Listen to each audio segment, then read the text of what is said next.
videli.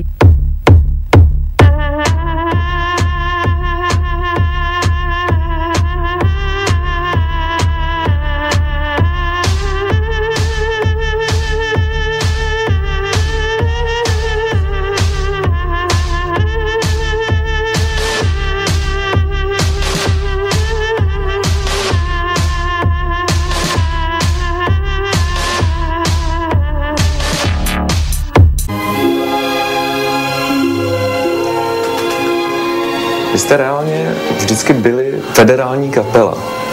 Z toho ohledu, že jste byli důležití pro oba národy a i z toho důvodu, že jste to částečně podporovali tím, že jste třeba používali i čechizmy. Podporovali jste to nějak záměrně? No tak, čo sa toho týka, my sme vždy robili to, čo chceme a prirodzene, len tak, jak to išlo.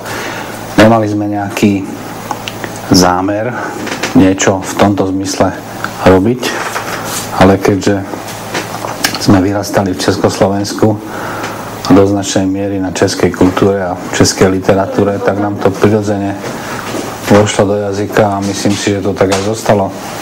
Hoří nám kontejner. Áno. Ja v tom nevidím žiadny... Máme tam šefe? Ja v tom nevidím... Bez toho doutníku, jo? Tak. Ale dělal to takový dobrý dým, právě. Rockerský. Myslím, že je to dobrý. To sa mi ešte nestalo. Tohle. V živote. No, to dobrý úvod. Takže je to prirodzené a ja si myslím, že je to v poriadku a že to tak aj zostane. Když zpíváte teďka Čechům, tak vy máte spoustu písniček, které jsou o rozchodech, což je přirozený, protože zpíváte o lásce jako základním principu. A cítíte, že by tyhle písničky měly i ten druhý význam toho rozpadu toho státu třeba, a že to tak vnímají i posluchači? To ne. Určite o tom sme nikdy neuvažovali, ani nespievali a ani sme s tým rozchodom nesúhlasili, i keď bol asi nevyhnutný. Treba si z toho zobrať to dobré a to zlé zabudnúť. Nemá žiadny význam. Obrovské víťazstvo je, že vôbec sme. To je princíp Slovenska. A nemusí to trvať. Môžeme o to dojsť, lebo jazdíme na zahraničných autách, obliekame si zahraničné šaty, jeme zahraničné jedlo, my nevlastníme, jenom svoj pracovní schopnosť, ktorú budú využívať a nebudeme delať čišníky, diaľníky a obsluhu. Rozumiete? Takže sa vytrácame. A to je problém, ktorý sa snažíme aj my riešiť. A jak je to teda ve vztahu k té Evropské unii, která se nám z jedné strany snaží pomoct a z druhé nás vlastně pohlcuje? Pohlcuje. Zlikvidovali nám poľnohospodárstvo. Zmocnili sa všetkého, čo má cenu v našej krajine.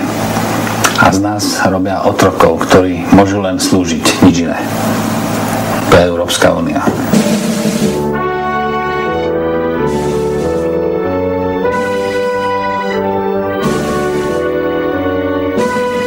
Oba národy máme svoju hodnotu a môžem priniesť do Európy dostatečne množství pozitívneho, hlavne v oblasti viedy a výskumu. Taký ve sporte sme velice silní. Budúcnosť, minulosť, budúcnosť. Ale my vôbec nežijeme ako národy v prítomnosti. Áno, súhlasím.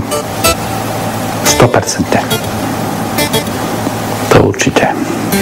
Cigáni mají nenormální životaschopnosť a i když sú problémem Slovenska obrovským, tak oni prežijú všetko. Oni moc pracovať nemusí, ale žiť uměj, bavit se uměj šíleně. A žiť pro ten okamih, teď, tu a teď. Problém bude, až ich bude víc než bylých, že bude cigánsky prezident na Slovensku a tak dále, to bude problém. A proč to bude problém? No protože oni neumějí pracovat, oni se neumějí uživit. Oni žijí na okraji společnosti a z toho, co jim společnost dá, tak z toho žijí. A tak, jak jim dá, tak žijí. Naučit je tomu normálnímu civilizačnímu modelu existence, že pracuješ, nakupuješ, spotřebuješ, vyhadzuješ, ale pracuješ, to je, zatím se to nepovedlo.